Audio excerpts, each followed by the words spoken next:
नमस्कार. आज आपण बनवणार आहोत कोबी मंचुरियन. तर हे मंचुरियन खूप छान स्पायसी आणि क्रंची होतात.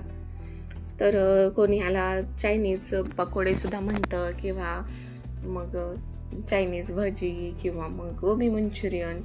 तर मी इथे ड्राय मंचुरियन बनवणार आहे. तर चला रेसिपी शेवटपर्यंत बघा आणि आवडली तर नक्की लाईक करा. मी मेघना माझ्या नवीन व्हिडिओमध्ये तुम्हा सर्वांचं खूप खूप स्वागत करते.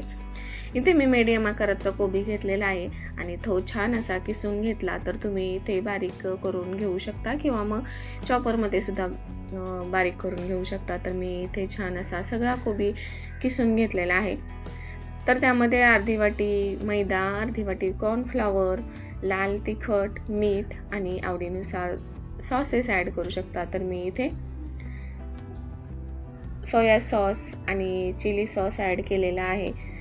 तसेच आलं लसूण पेस्ट 1 चमचा आणि नंतर मी इथे मंचुरियन मसाला पण ॲड केलेला आहे. तर काळी मिरी पावडर घातली तर मग मंचुरियन मसाला स्किप केला तरी चालेल.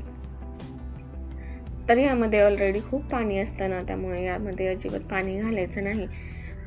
विदाऊट पाण्याचं हे छान असं मळून घ्यायचं.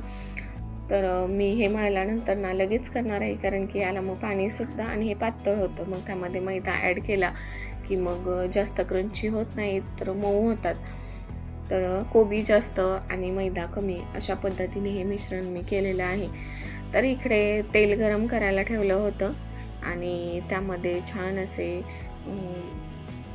मंचुरियन तळून घ्यायचे. तर हाय फ्लेमवर मी हे सगळं तळून घेणार आहे. तर जास्त गोल करायची गरज नाही आहे. आपण जसे भजी करतो तसे जरी केले ना तर खूप छान त्याला क्रंची किंवा क्रिस्पी होतात.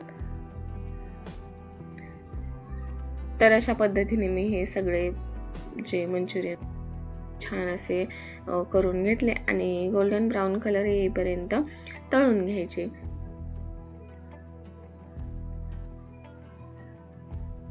तर बघू शकता तुम्ही किती छान असा गोल्डन ब्राऊन कलर आलेला आहे आणि वरून एकदम क्रिस्पी झालेले आहेत. तर हे सगळे काढून घेतले आणि याच्यासोबत मी शेजवान चटणी घेतलेली आहे. तर हे ड्राय मंचुरियन आहे तर ते शेजवान चटणीसोबत सुद्धा खूप छान लागतात.